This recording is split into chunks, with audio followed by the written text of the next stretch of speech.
and I haven't really figured out how to monetize my skill. Well, Um, how would you like to, like, what comes through your mind on selling it? Like, how do you think about selling it? I mean, I would love to like be on social media and just produce content that way. And make money through ads on YouTube, or brand deals, or sell subscriptions, or sell merchandise, or start a school? um, I mean, the first thing that comes to my mind is sponsorships, ads. I have started a school. I'm actually working at a grocery store right now, like 40 hours in the morning. Thank you for being in those front lines. Yeah.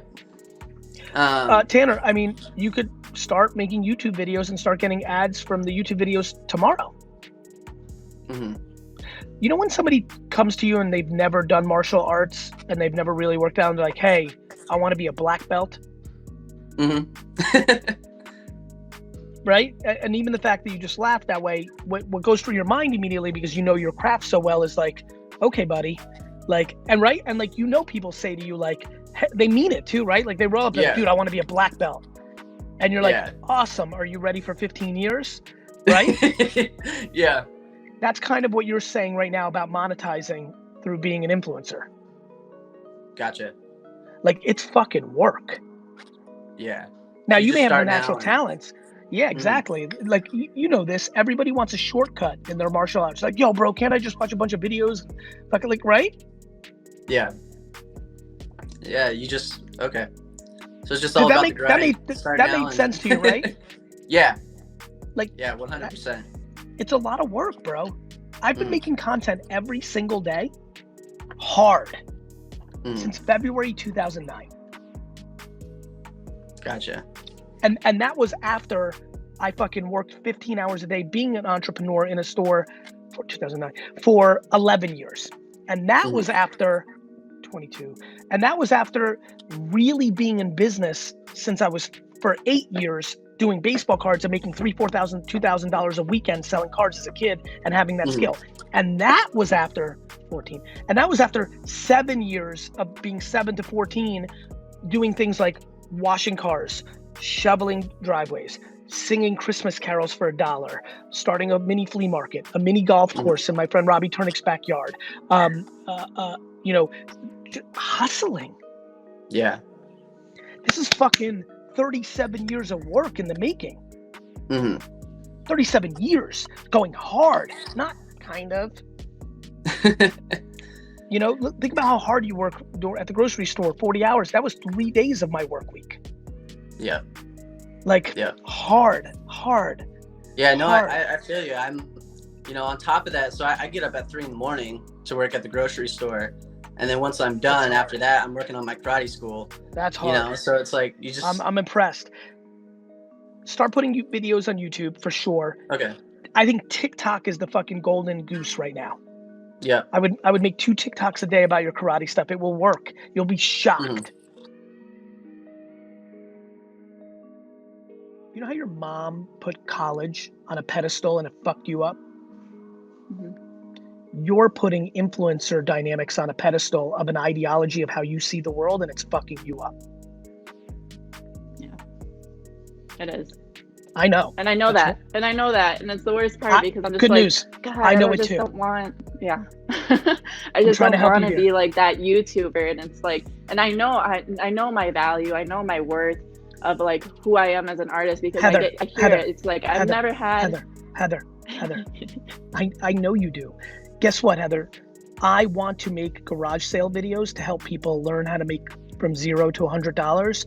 But most of my business friends thinks it makes me look bad and people won't take my real business advice serious. But I don't give a fuck what they think.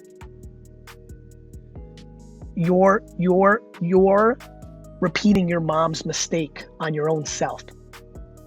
Yeah. Your mom put school on such a ideological platform because of the grind that she went through and didn't want that for her wonderful daughter, but she made you go into debt on something that brought you no value, and it was the wrong move. You have judged these non-technically sound makeup artists who are fluff, who've amassed millions of followers on YouTube, and in your judgment of them, you've held yourself back from the growth. I promise you, me rummaging through people's trash doesn't underestimate the fact that I have accomplished everything that I've accomplished. You taking a selfie that you look good in doesn't undermine your actual work. Okay. Your ideology is fucking you up. Well, even though I don't like this selfie situation. Let's talk about that. Yeah. Because it's a great question. Thank you. You just helped a lot of people. Even though you don't like it. No, I want you to be happy and happy over business success. Period. End of story. No debate. The question becomes, why don't you like it? To me, that's the most important part of this conversation, Heather. No, I want you to be happy, and I don't give a fuck if you make less money, have less opportunities. But you're asking me, we're talking, and it's under the guise, I assume, of you having more success, aka happiness, but actually, gets scary when everything shuts down and you want to diversify your income, I'm sure, right? But here's the real question: why? Do you feel like being valued for being pretty undermines your intellect? Are you actually insecure of how you look? Do you not want to be associated with people that you disrespect how they handle their lives? There's a lot of real fucking questions, Heather, under there. Yeah. It's not as simple as, I don't want to. I want to know why. I just want to push my workout more.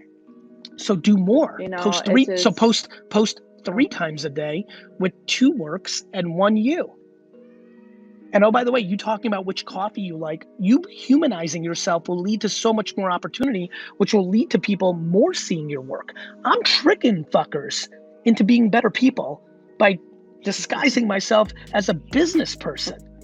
The fuck do you think's going on here? Your work will get more look. I know I get in my head so much. It's just I know exactly, well, I don't know exactly where I want to end up, but I know my train of okay, this is where I know, because I know the steps. I know what needs to happen. It's just I want to get there. I don't know. I know how you want to get there. I get in my head. No. You want to get there based on an ideology you created instead of actually getting there. You value the ideology more than actually getting there. I'm telling you, you do. You know what's even scarier about that? I for sure. You are valuing other people's opinions.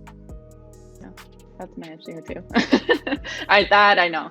That's the most frustrating part. It's when you know your flaws or you know what's your issues, and it's just you can't get past that because what you're doing is making you happy. And it's well, those other things are still there. They're still lingering. They're still in that section. And it's get away. I know what I'm supposed to be doing.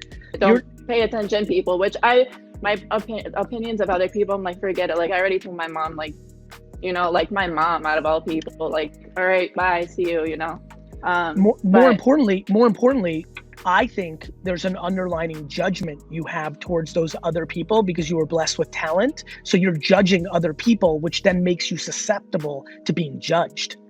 Do you know why I don't struggle with judgment? It's because I'm not judging anybody else.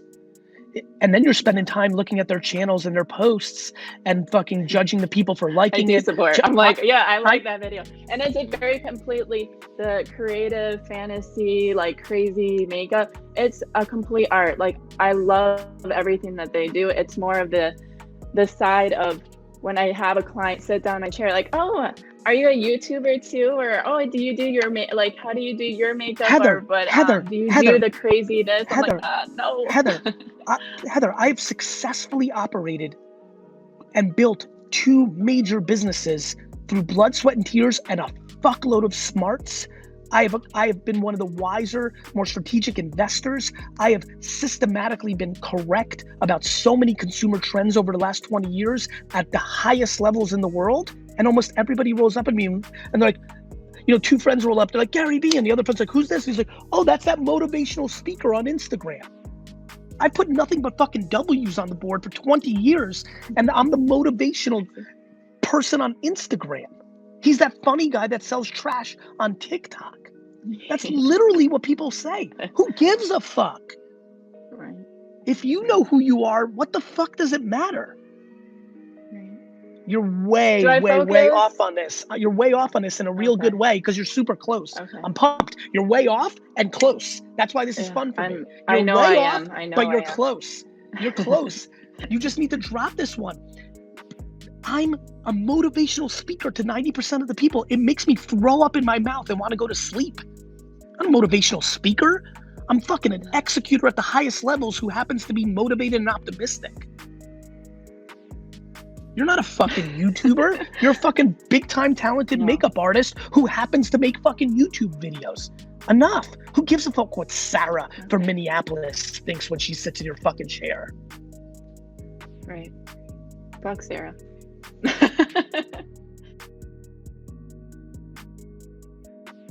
Given that you've started your own podcast, Garyvee Audio Experience, we love that stuff.